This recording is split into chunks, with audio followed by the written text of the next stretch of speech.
The Sherman tank bucked and lurched beneath me as another Japanese mortar round exploded 20 yards to our left, showering mud and coral fragments across our steel hull. Through my commander's periscope, I watched the smoking ruins of what had been the most fortified position on Okinawa, the ancient castle town of Shuri. My hands trembled slightly as I gripped the radio handset, not from fear, but from the raw adrenaline that had kept me alive through 63 days of the bloodiest fighting the Pacific had ever seen. Behind us, the muddy slopes were littered with the twisted wreckage of hundreds of Japanese bunkers, pillboxes, and caves that we had systematically destroyed. Ahead, the final stronghold of the Japanese 32nd Army waited in defiance. But they didn't know what was coming. They didn't know that American steel, American courage, and American determination were about to crush the heart of their defense once and for all. April 1st, 1945, Easter Sunday. They called it Love Day, the code name for our invasion of Okinawa. I remember thinking it was a hell of a name for what promised to be the most savage battle in the Pacific. I was a tank commander with the 1st Marine Division, 1st Tank Battalion, sitting in the commander's cupola of my M4A3 Sherman tank, which we'd nicknamed Oregon Trail after my home state. The landing had been almost too easy. We'd expected a bloodbath on the beaches, but the Japanese had let us come ashore virtually unopposed. As my tank churned through the soft coral sand of Hagushi Beach, I should have felt relieved. Instead, I felt uneasy. In my gut, I knew the enemy was waiting for us somewhere inland, preparing something terrible. Driver advance, I called down through the intercom to Rodriguez, my driver. Keep us moving with the infantry. Below me, in the hull of our 33-ton steel beast, 4 other Marines worked with practiced efficiency. Rodriguez guided our Sherman forward while Jenkins, our bow gunner, scanned for targets through his periscope. In the turret beside me, our gunner Peterson kept his hands ready on the controls of our 75mm M3 gun, while our loader Williams stood ready to feed high-explosive shells into the chamber. The first 3 weeks of the campaign had been almost routine, if you could call any combat routine. We'd pushed across the narrow waist of Okinawa, cutting the island in half, then turned south toward the real objective, the Shuri Defense Line. That's where Lieutenant General Ushijima had positioned his 110,000 troops in the most sophisticated defensive network the Japanese had ever constructed in the Pacific. As we approached the outer defenses of Shuri in late April, the true nature of our enemy strategy became terrifyingly clear. The Japanese had learned from their defeats on other Pacific islands. Instead of throwing away their lives in futile banzai charges, they had dug in deep, creating a network of mutually supporting positions that could only be taken through the costliest kind of warfare, yard by yard, bunker by bunker, cave by cave. My first real taste of this new Japanese strategy came on April 19th, when we supported an infantry assault on a hill complex just north of Shuri. The official maps called it Hill 178, but the Marines had already given it a more fitting name, Sugarloaf Hill. "Tank Commander, this is Bulldog 6, crackled the radio as we approached the hill. Bulldog 6 was Major Coleman, commanding the infantry battalion we were supporting. "We need you to take out a machine gun nest at grid coordinates 345-267. It's been chewing up our boys all morning." Through my periscope, I could see the concrete pillbox built into the hillside, expertly camouflaged and positioned to cover the entire approach. Japanese machine gun fire was raking the Marines who were pinned down in shell craters about 200 yards from the position. "Peterson, you see that pillbox at 2 o'clock? I called to my gunner. "Got it, Commander," Peterson replied, traversing our turret to bring 75mm gun to bear. "Range about 300 yards. "Load high explosive," I ordered Williams. The familiar clang of a shell being loaded echoed through the turret as Williams slammed a high explosive round into the breech. "Up," he called, meaning the gun was loaded and ready to fire. "Fire when ready," I said. Peterson squeezed the trigger, and our Sherman shuddered as the 75mm gun roared. The high explosive shell streaked across the battlefield and detonated against the concrete pillbox in a flash of orange flame and black smoke. When the smoke cleared, the position was silent. "Direct hit," I called over the radio. "Pillbox neutralized." But as our supporting infantry began to advance again, I realized we had only scratched the surface of the Japanese defenses. For every position we destroyed, 2 more would open fire. It was like fighting a hydra. Cut off one head and 2 more would appear. By early May, the battle for Okinawa had settled into a horrific pattern that would define the rest of the campaign. Each dawn brought another assault against the Shuri Defense Line, and each sunset brought casualty reports that made strong men weep. The Japanese had turned every ridge, every hill, every cave into a fortress. They fought with a fanatical determination that defied comprehension, knowing that Okinawa was the last major barrier between the American forces and the Japanese home islands. The rain began on May 3rd and didn't stop for 2 weeks. It turned the already shell-torn battlefield into a muddy nightmare that made movement almost impossible for both sides. Our Sherman tanks, weighing over 30 tons, began bogging down in the soft coral mud that seemed to swallow everything. "Driver, easy on the throttle," I warned Rodriguez as our tank began to slide sideways down a muddy slope. "We don't want to throw a track out here." The mechanical reliability of our Shermans was being tested to the limit. The coral dust of Okinawa got into everything: engines, transmissions, gun mechanisms.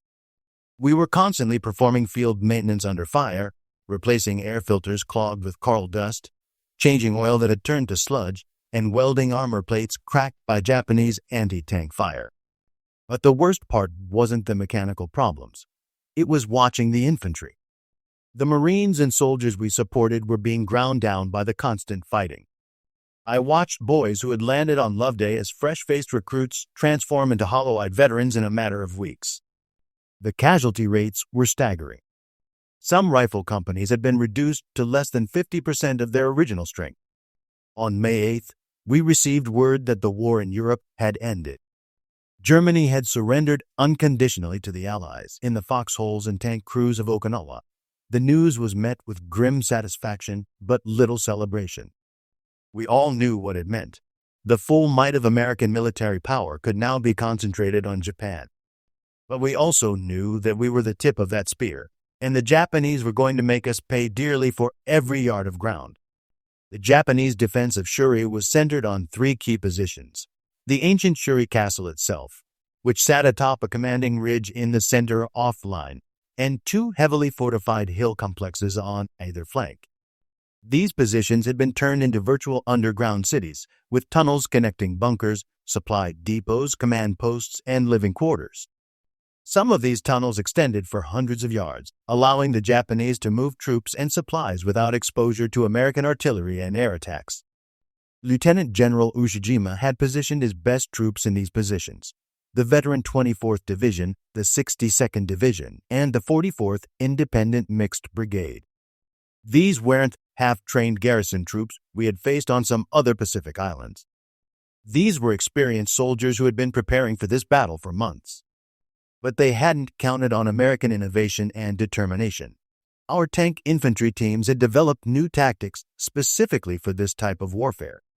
Instead of trying to suppress Japanese positions with artillery and then sending in infantry alone, we were using our Sherman tanks as mobile bunker busters, getting in close to deliver precise fire at point-blank range. On May 12th, we received orders that would change everything. The 1st Marine Division was going to make a coordinated assault on the eastern flank of the Shuri Defense Line, targeting a complex of fortified hills that intelligence had designated as the key to the entire position. If we could break through there, we could roll up the entire Japanese line from the flank. All tank commanders. "This is Steel 6, came the voice of our battalion commander, Lieutenant Colonel Harrison, over the radio. "Tomorrow morning at 0630 hours, we're going to show these Japanese what American armor can do. We're going in close, danger close, and we're going to blast every pillbox, bunker, and cave between here and Shuri Castle." The plan was audacious, even by Marine standards. Instead of supporting the infantry from a distance, our Sherman tanks would lead the assault, moving to within 50 yards of Japanese positions to deliver concentrated fire. It was dangerous. Japanese anti-tank weapons could penetrate our armor at that range, but it was the only way to neutralize the deeply dug-in defensive positions. As I briefed my crew that evening, I could see the mixture of determination and apprehension in their faces. Rodriguez, my driver, was only 19 years old, a farm boy from New Mexico who had never seen the ocean before joining the Marines. Peterson, my gunner, was a quiet kid from Michigan who had worked in a tank factory before the war. He knew our Sherman inside and out. Williams, our loader, was the oldest man in the crew at 24, a former logger from Washington State with arms like tree trunks. Jenkins, our bow gunner, was a wisecracking kid from Brooklyn who kept our spirits up with a constant stream of jokes, even in the worst situations. "Listen up," I told them. "Tomorrow we're going to be in the thick of it. The Japanese are going to throw everything they have at us. Anti-tank guns, mortars, suicide squads with satchel charges. But remember, we're in the best tank in the world, with the best crew in the Pacific.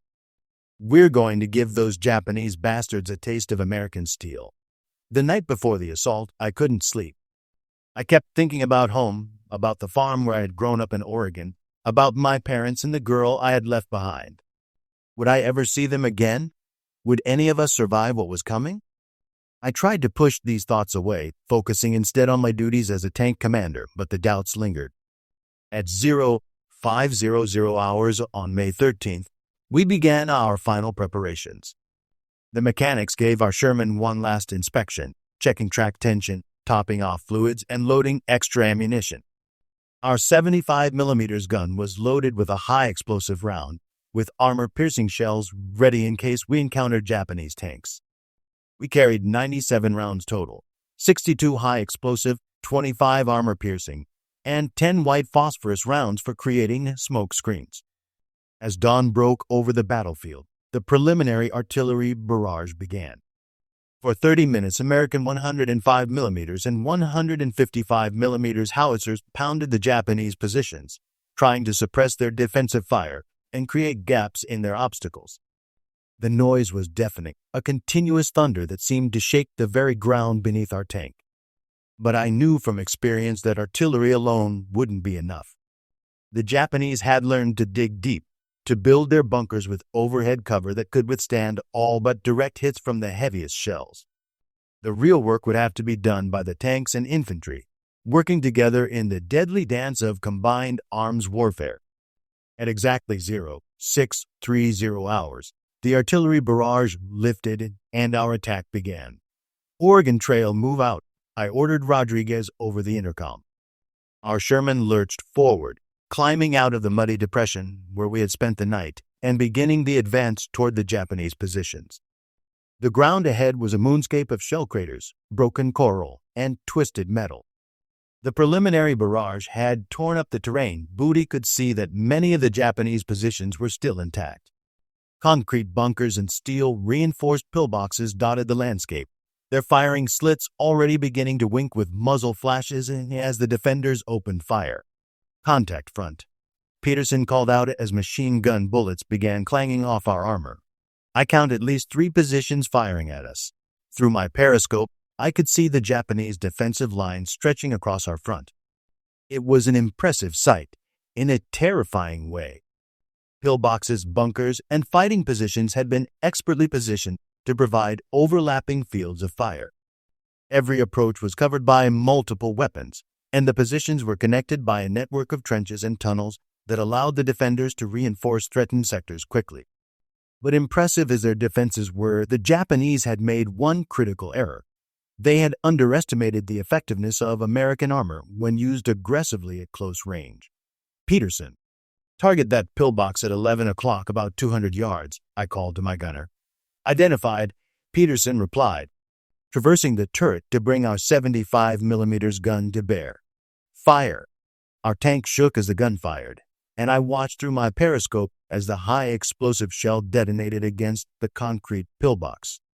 The structure seemed to bulge outward for a moment before collapsing in a shower of concrete fragments and dust. "Direct hit," I called over the radio. "1 bunker down." But even as we celebrated this small victory, I could see more Japanese positions opening fire. Anti-tank guns began engaging our Shermans, their armor-piercing shells whistling past with deadly precision. 1 round struck the tank to our left, penetrating the side armor and setting it ablaze. I watched in horror as the crew bailed out, only to be cut down by machine gun fire before they could reach cover. "Keep moving," I shouted over the radio to the other tank commanders. "Don't give them a stationary target." Rodriguez gunned our engine, and we surged forward through the mud, weaving between shell craters and debris. The key to surviving this kind of close-range fighting was to keep moving, to present a constantly shifting target that was difficult for enemy gunners to track. As we advanced, I began to appreciate the full scale of the Japanese defensive system. Every few yards revealed another bunker, another pillbox, another fighting position that had to be neutralized. It was exhausting, nerve-wracking work that demanded split-second decisions and perfect coordination between the crew members. "Load white phosphorus," I ordered Williams. We had come upon a particularly stubborn machine gun nest that was well concealed and seemed immune to high explosive fire. White phosphorus rounds created dense smoke screens that could blind enemy gunners while also having an incendiary effect on wooden structures. The white phosphorus round struck just in front of the Japanese position, erupting in a cloud of dense white smoke that rolled across their firing slits. Within seconds, I could see flames beginning to lick at the wooden supports of their position. "That got them," Peterson said with satisfaction as the machine gun fire from that position ceased. But for every position we neutralized, it seemed like two more would open fire. The Japanese had created a defense in depth that absorbed our attacks, like a sponge absorbs water. We were making progress, but it was measured in yards, not miles, and each yard was costing us dearly. By midday, we had advanced almost half a mile into the Japanese defensive zone, but our tank battalion had been reduced to less than half strength. Of the 18 Shermans that had begun the assault, only 8 were still operational. The others had been knocked out by anti-tank fire, immobilized by mines, or broken down from mechanical failures. Despite our losses, we were making progress. The combination of tank fire and infantry assault was slowly but systematically destroying the Japanese defensive positions. Our 75mm guns were proving devastatingly effective against the concrete and steel bunkers that had seemed so impregnable from a distance. The Japanese, for their part, were fighting with a desperation born of the knowledge that this was their last stand. They had prepared for months for this battle, stockpiling ammunition, food, and water in underground storage areas. They had positioned their artillery and mortars to bring concentrated fire on any attacking force. Most importantly, they had mentally prepared themselves to die in place rather than retreat. But they hadn't prepared for the psychological impact of American armor operating at point-blank range. When a 33-ton Sherman tank appears 50 yards from your position and begins systematically destroying everything around you with 75mm high-explosive shells, even the most fanatical defender begins to lose heart.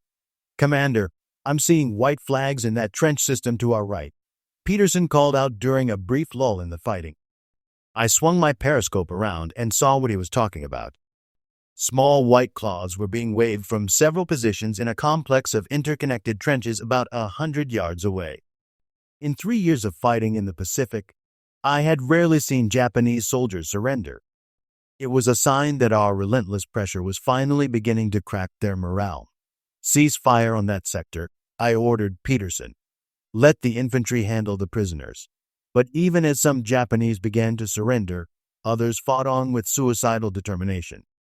Throughout the afternoon, we encountered individual soldiers who would hide in spider holes or damaged bunkers until we passed, then emerged to attack us with satchel charges or magnetic mines. These attacks were almost always suicidal. The attackers knew they had no chance of survival, but they were motivated by a fanatical devotion to the Emperor and their code of honor. One such attack nearly cost us our tank. As we were supporting an infantry assault on a particularly stubborn pillbox, a Japanese soldier emerged from a concealed position directly behind us. He was carrying a large satchel charge, probably 20 pounds of high explosives, and was clearly intending to attach it to our engine compartment. Fortunately, Jenkins spotted him through his bow gun periscope just in time. "Suicide bomber, 6 o'clock, he shouted over the intercom. I spun around in my cupola and saw the Japanese soldier, no more than 30 feet away and closing fast. I grabbed my .45 caliber pistol and fired 3 quick shots. The soldier stumbled, dropping his satchel charge, but kept coming. I fired 3 more shots, and this time he went down permanently. The satchel charge exploded about 20 yards behind us, close enough to shower our tank with dirt and coral fragments, but not close enough to cause serious damage. It was a sobering reminder that in this kind of close-quarters fighting, vigilance was the price of survival. As the afternoon wore on, the character of the battle began to change. The massive, well-coordinated Japanese defensive system was breaking down into isolated pockets of resistance. Individual bunkers and pillboxes continued to fight, but they were no longer part of a unified defense. This made our job both easier and more dangerous. Easier because we could focus our firepower on individual targets without worrying about coordinated counterattacks, but more dangerous because desperate defenders often fought with suicidal recklessness. By 1600 hours, we had advanced almost a mile into the Japanese defensive zone. Behind us, the battlefield was littered with the debris of war, destroyed bunkers, abandoned weapons, and the bodies of soldiers from both sides. The stench of cordite, burning fuel, and death hung heavy in the humid air. The final phase of our assault began at 1630 hours, when we received orders to advance on the main Japanese command bunker, a massive concrete structure built into the side of a ridge about 800 yards from our current position. Intelligence reports indicated that this bunker served as the communications hub for the entire sector, and its destruction would effectively end organized resistance in this part of the Shuri Defense Line. The approach to the bunker was a nightmare of defensive terrain. The Japanese had positioned anti-tank guns, machine gun nests, and mortar positions to cover every possible avenue of attack. The ground was crisscrossed with trenches and dragon's teeth, concrete anti-tank obstacles designed to channel attacking armor into predetermined kill zones. All tank commanders, "This is Steel 6, came the voice of Lieutenant Colonel Harrison over the radio. "This is it, gentlemen. That bunker is the key to this whole sector. Take it out, and we break their line. But expect everything they've got left, anti-tank guns, suicide squads, the works." As we began our advance, the intensity of enemy fire reached levels I had never experienced before. Anti-tank shells were whistling past our tanks so closely that I could feel the air pressure changes in my commander's cupola. Machine gun bullets were striking our armor with the sound of hail on a tin roof. Mortar rounds were exploding all around us, showering us with mud, coral fragments, and steel splinters. "They're really throwing everything at us now," Rodriguez called over the intercom. His normally steady voice carried a note of tension that reflected what we were all feeling. "Stay focused," I called back. "Keep us moving toward that bunker. Peterson, start putting rounds into those anti-tank positions."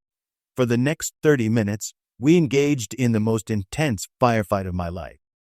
Our 75mm gun was firing almost continuously, engaging one target after another as Peterson and Williams worked with mechanical precision to keep up a steady rate of fire. The turret was filling with acrid smoke from the gunpowder, and the noise was deafening even through our steel helmets. But gradually, methodically, we were winning.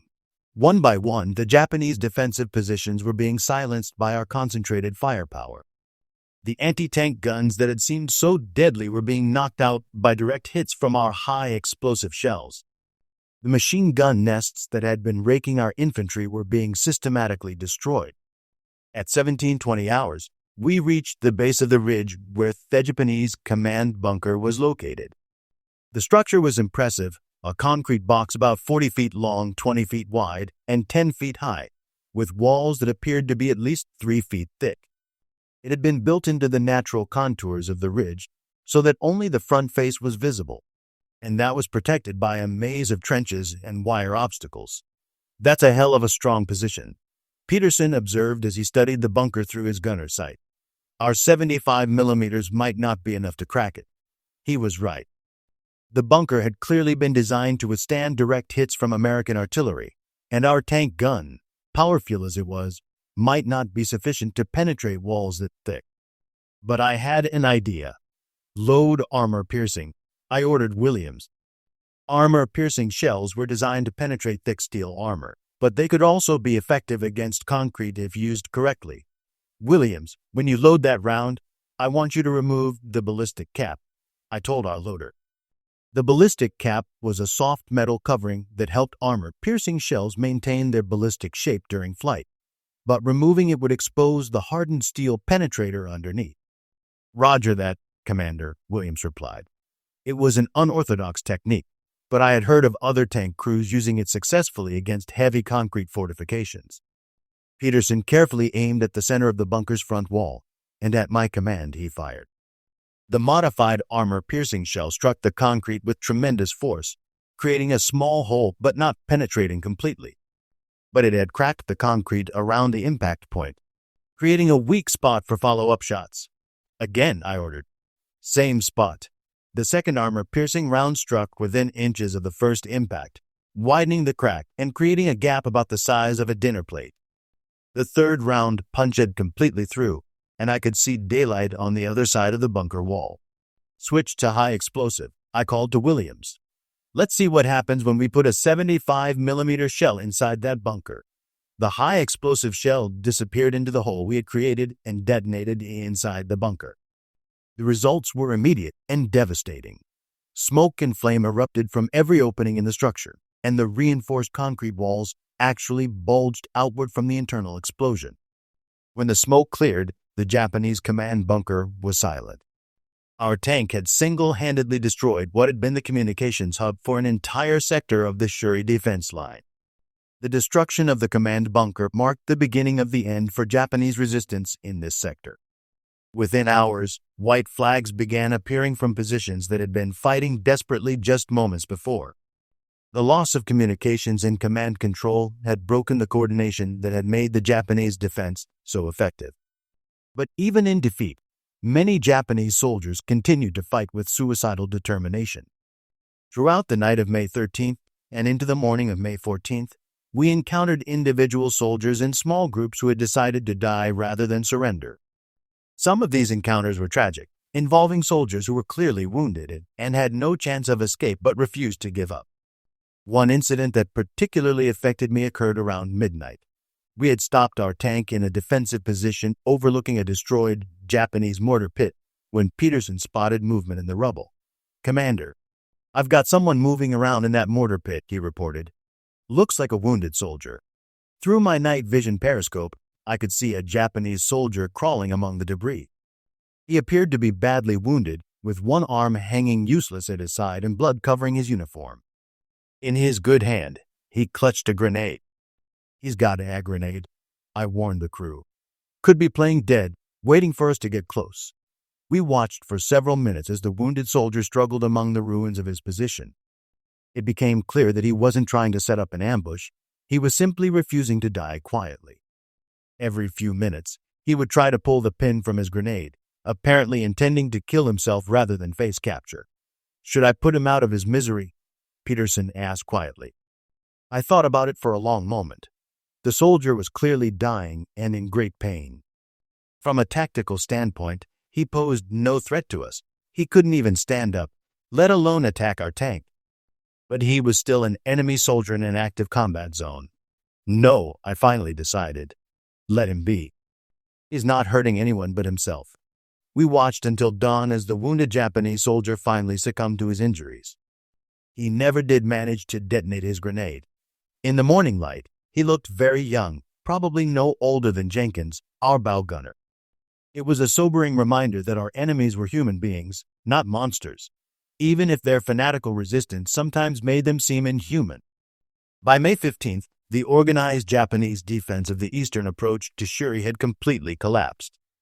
Our tank battalion, supported by infantry and engineers, had punched a hole in the defensive line that could not be repaired. Japanese units were retreating toward their secondary positions, abandoning months of careful preparation and fortification.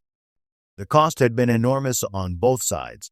Our tank battalion had started the assault with 18 Sherman tanks and had finished with only 6 operational vehicles. Of the 45 Marines in our tank crews, 14 had been killed and another 8 wounded. But we had accomplished our mission. The eastern flank of the Shuri Defense Line had been broken. The Japanese losses had been even more severe. Intelligence estimates suggested that the defensive units in our sector had been virtually annihilated. Of the approximately 3,000 Japanese soldiers who had been defending the positions we attacked, fewer than 200 had survived to retreat to secondary positions. The rest had been killed in their bunkers and pillboxes, buried under tons of concrete and coral by our concentrated firepower. On May 18th, we received word that other American units had achieved similar breakthroughs along the length of the Shuri Defense Line. The 96th Infantry Division had captured the western approaches, while the 77th Infantry Division had fought their way to within striking distance of Shuri Castle itself. The Japan's High Command, recognizing that their primary defensive line had been irreparably broken, made the decision to withdraw to their final prepared positions in the southern part of the island. It was a bitter admission of defeat for soldiers who had been trained never to give up ground to the enemy. On May 21, 1945, elements of the 1st Marine Division entered the ruins of Shuri Castle, the ancient seat of the Ryukyu Kingdom, and the symbol of Japanese resistance on Okinawa. The flag-raising ceremony was subdued. Too many good Marines had died getting to this point for there to be much celebration. I watched from the commander's cupola of our Sherman as the American flag was raised over the ruins of the castle. It was a moment of triumph, but also a moment of reflection. We had won this battle, but at a cost that was almost incomprehensible. The Marines and soldiers who had fought for Shuri had displayed courage and determination that went beyond anything I had previously witnessed, but they had paid a terrible price for their victory. The capture of Shuri Castle did not end the battle for Okinawa. The Japanese had prepared additional defensive lines further south, and the fighting would continue for another month. But it marked the breaking of the back of Japanese resistance on the island.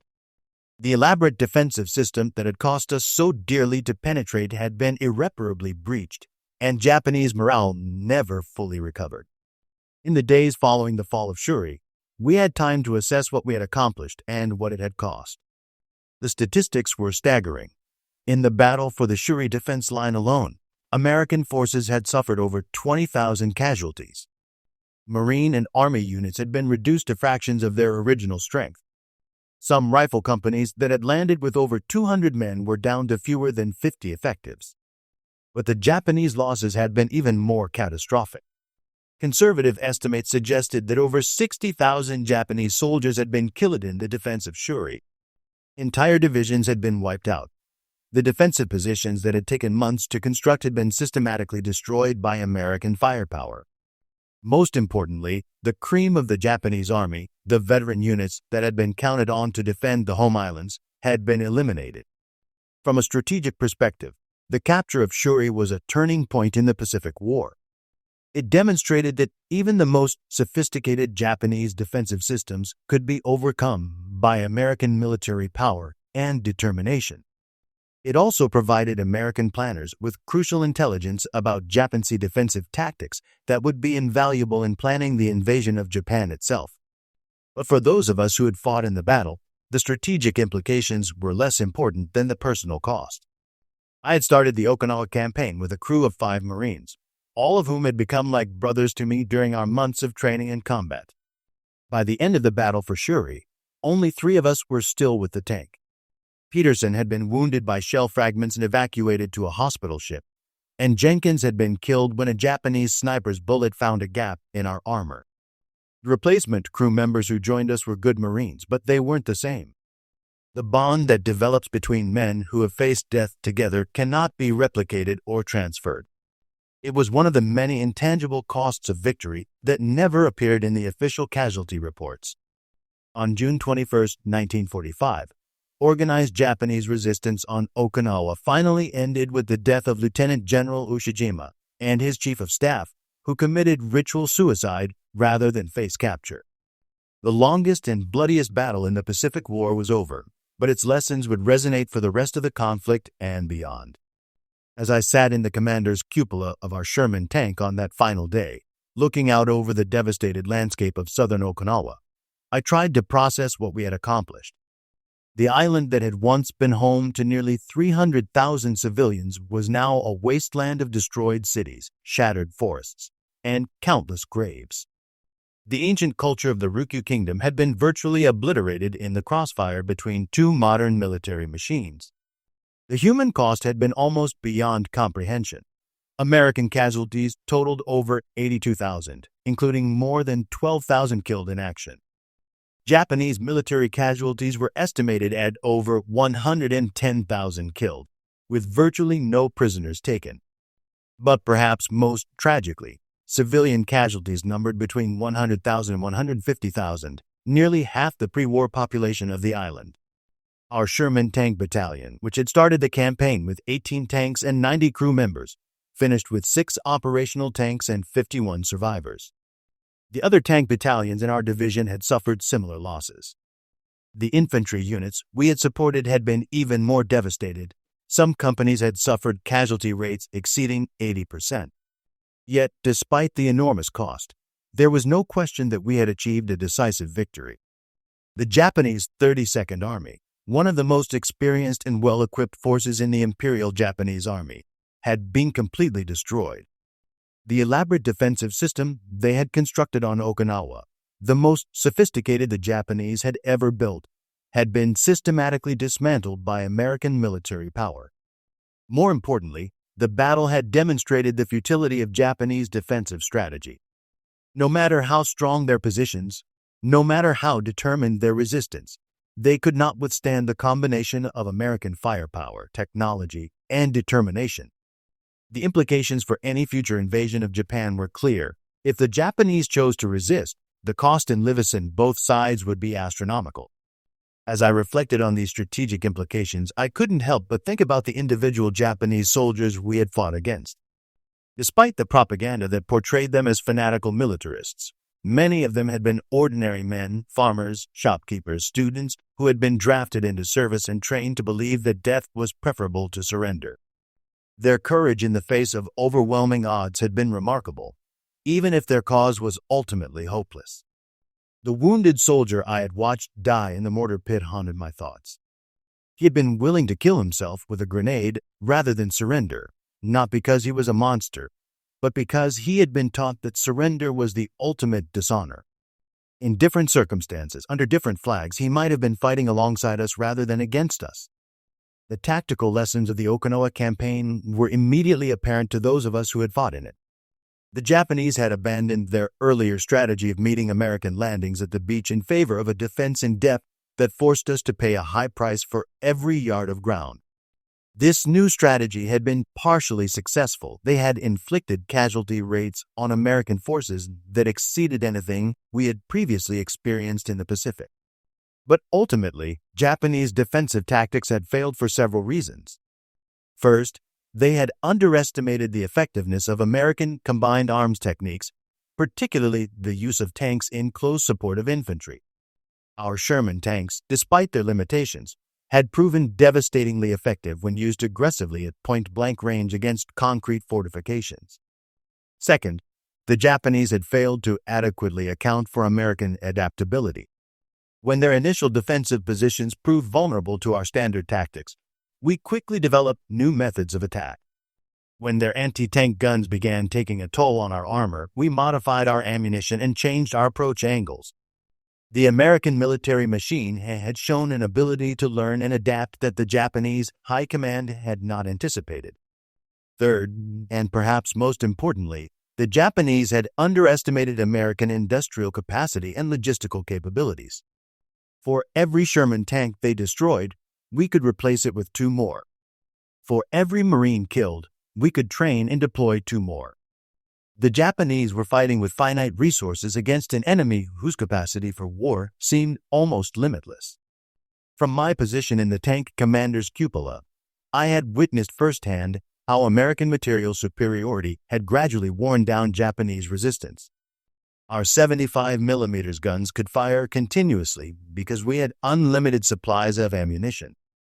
Our tanks could operate around the clock because we had fuel, spare parts, and maintenance crews available whenever we needed them. The Japanese, fighting from fixed positions with limited supplies, had no such advantages. The psychological impact of American firepower had also been significant. The sight of a 33-ton Sherman tank advancing through concentrated enemy fire, methodically destroying every defensive position in its path, had a demoralizing effect on enemy troops that went beyond the simple physical destruction it caused. Many Japanese soldiers who had been prepared to die fighting American infantry lost heart when faced with the relentless advance of American armor. As the days passed after the end of organized resistance on Okinawa, I began to understand that this battle had been about more than just capturing an island. It had been about breaking the will of the Japanese Empire itself. The Japanese had committed their best troops, their most experienced commanders, and their most sophisticated defensive systems to the defense of Okinawa, and all had been systematically destroyed by American military power. The implications extended far beyond the immediate tactical situation. Intelligence reports indicated that the Japanese High Command was already preparing for the defense of their home islands, constructing beach obstacles, training civilian militia, and positioning their remaining military forces for a final, desperate battle. But they were doing so with the knowledge that their most elite formations had been annihilated on Okinawa, and that American military technology and tactics had proven capable of overcoming any defensive system they could devise. The psychological impact on Japanese leadership was equally important. For centuries, the Japanese had believed in the superiority of their warrior spirit over foreign materialism. The Code of Bushido taught that spiritual strength and willingness today could overcome any material disadvantage. The battle for Okinawa had shattered this illusion completely. Japanese soldiers had displayed incredible courage and determination, had been willing to die to the last man, and had still been utterly defeated by American military power. From a strategic perspective, the capture of Okinawa provided the United States with a base of operations within 350 miles of the Japanese home islands. American bombers could now reach any target in Japan, and the invasion fleet could be assembled and supplied from Okinawan ports. The island also provided a test case for the tactics and equipment that would be used in any invasion of Japan itself. But perhaps most importantly, the battle had demonstrated the true cost of the Pacific War to both sides. American casualties in Okinawa exceeded those suffered in the entire European theater during some months of fighting. If the Japanese home islands were defended with the same determination as Okinawa, the cost of invasion would be almost unimaginable. It was this realization that led many American military leaders to seriously consider alternatives to invasion. The development of new weapons, including the atomic bomb, suddenly seemed not just desirable but necessary if the war was to be ended without casualties that could number in the millions. As I write this account many years later, I am struck by the courage displayed by soldiers on both sides of this terrible battle. The American Marines and soldiers who fought for Okinawa displayed a combination of technical skill, tactical innovation, and raw courage that was truly remarkable. They faced an enemy who was fighting from prepared positions, who outnumbered them, and who was determined to die rather than surrender. Yet they never wavered in their determination to complete their mission. The individual acts of heroism I witnessed were too numerous to recount in detail. I saw Marines advance through concentrated machine gun fire to rescue wounded comrades. I saw tank crews continue fighting even after their vehicles had been damaged, and they knew they had no chance of survival. I saw engineers clear minefields under fire so that our tanks could advance. I saw medics risk their lives repeatedly to treat wounded soldiers in exposed positions. But I also came to respect the courage of our Japanese opponents. Whatever one might think of their cause or their methods, there was no questioning their personal bravery. They fought with a determination that was both admirable and terrifying. Many of them could have survived by surrendering, but they chose instead to die fighting for what they believed in. The wounded soldier I watched in the mortar pit was representative of thousands of Japanese soldiers who made similar choices throughout the battle. They had been taught that surrender was worse than death, and they acted on that belief even when it meant dying alone and forgotten in the ruins of their positions. From a tactical standpoint, this fanaticism made them dangerous opponents. From a human standpoint, it made them tragic figures caught in a war that had consumed their entire society.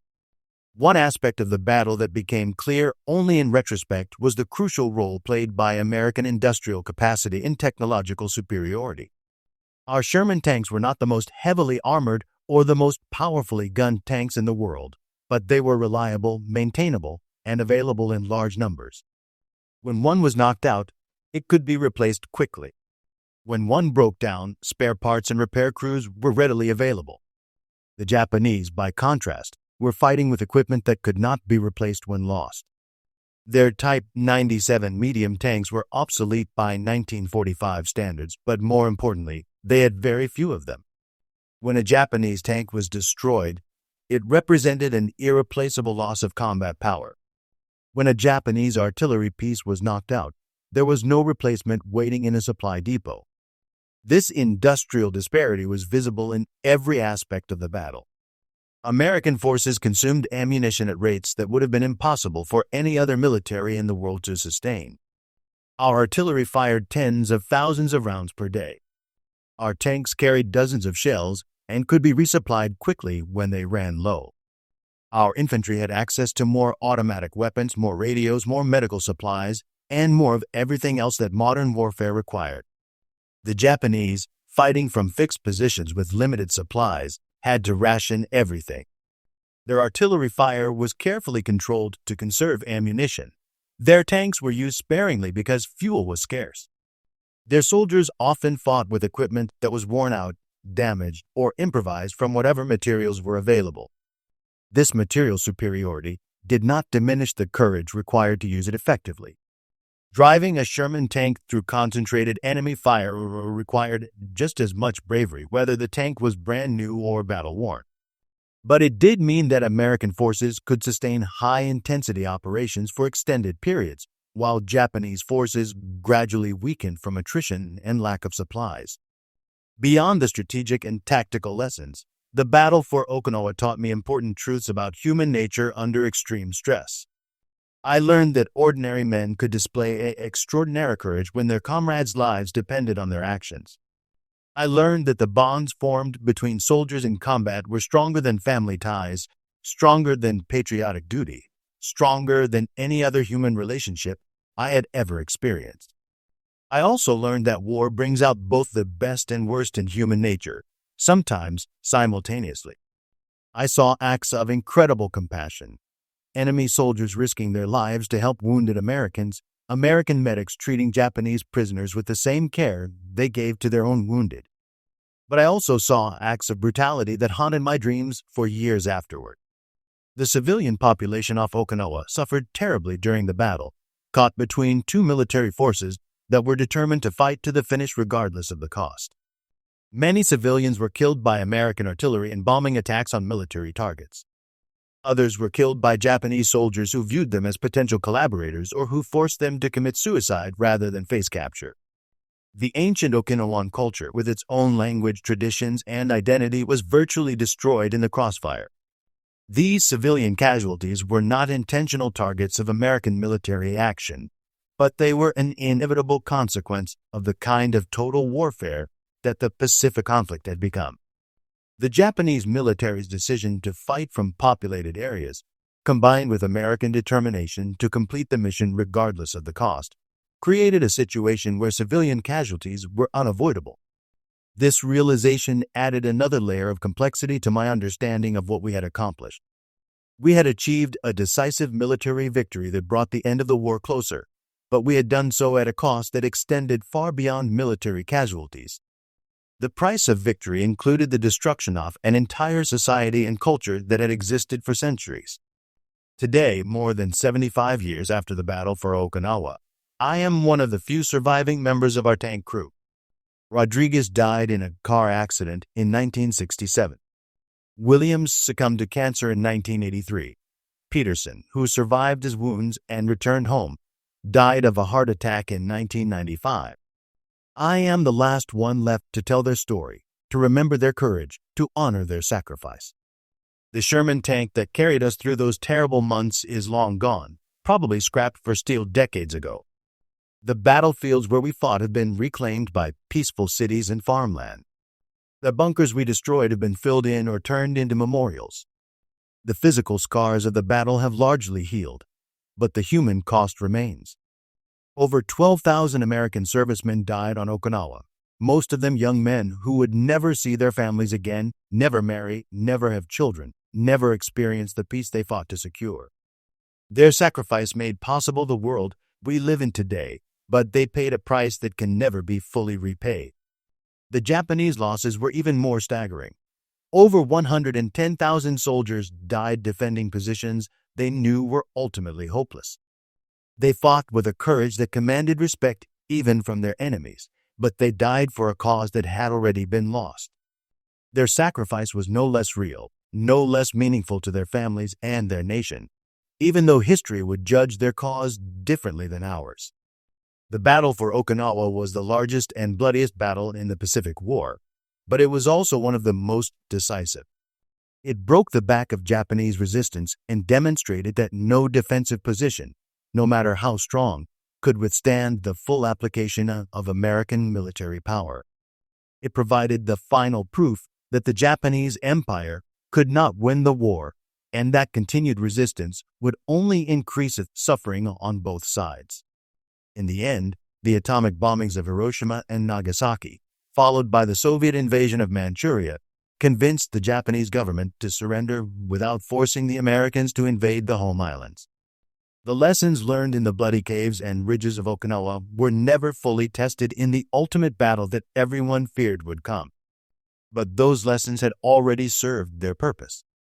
The battle for Okinawa had demonstrated that American forces could overcome any defensive system the Japanese could devise, but only at a cost that was almost unbearable.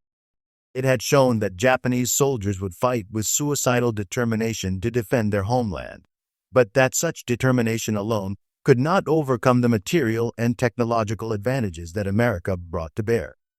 Most importantly, it had shown that the cost of ending the war through invasion would be measured not in thousands, but in millions of casualties on both sides. This realization, more than any other single factor, influenced the American decision to use atomic weapons to force Japanese surrender. As I sit there today, writing these memories of a battle fought so long ago, I think about the young Marines who served in my tank crew. They were ordinary American boys from small towns and farms thrown into the most extraordinary circumstances imaginable. They rose to the challenge with a courage and determination that still amazes me. They did their duty, they looked after each other, and they helped win the most important war in human history. They deserve to be remembered not just as statistics in a casualty report, but as individuals who made the ultimate sacrifice for their country and their comrades. Rodriguez, the farm boy from New Mexico who could make our Sherman dance through Thewers terrain. Peterson, the factory worker from Michigan who could put a 75mm shell through a 6-inch window at 300 yards. Williams, the logger from Washington who could load our gun faster than any other crew in the battalion. Jenkins, the wise-cracking kid from Brooklyn who kept us all sane with his jokes and stories. They were the best of America, and they gave everything they had in the service of freedom.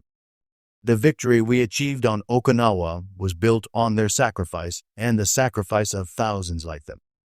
It was a victory that came at a terrible cost, but it was a victory that had to be won. The battle for Shuri and the larger battle for Okinawa represented the pinnacle of American military achievement in World War II. We had faced the most determined enemy resistance in the most difficult terrain, and we had prevailed through a combination of superior firepower, innovative tactics, and individual courage that has rarely been equaled in military history. But victory came at a price that none of us who fought there will ever forget. The cost was measured not just in lives lost, but in innocence lost, in illusions shattered, in the knowledge that freedom is not free, and that the price of liberty must sometimes be paid in blood. As I close this account, I hope that future generations will remember not just the strategic importance of what we accomplished, but the human cost of our victory. War is not a game or an adventure. It is the most serious undertaking that any nation can engage in, and it demands the ultimate sacrifice from those who are called upon to fight it. The young men who died on Okinawa gave their lives so that others might live in freedom. They deserve our eternal gratitude and our solemn promise that their sacrifice will never be forgotten. They were ordinary men who did extraordinary things when their country called upon them to serve. They were the greatest generation, and we owe them everything. In the end, that is the true lesson of the battle for Okinawa. That freedom is not free, that democracy must sometimes be defended with force, and that there are causes worth dying for. The Marines and soldiers who fought on that distant island in 1945 understood this truth and acted on it with a courage that still inspires us today. They broke the Shuri Defense Line not just with their tanks and artillery, but with their determination to see the job done no matter what the cost. They crushed Japanese resistance not just with superior firepower, but with superior will. They won the battle not just because they had better equipment, but because they had better reasons to fight. The victory at Okinawa hastened the end of World War II and ushered in an era of American global leadership that continues to this day. It was purchased with American blood on foreign soil, but it secured American freedom for generations to come. That is a legacy worth preserving, a story worth telling, and a sacrifice worth remembering.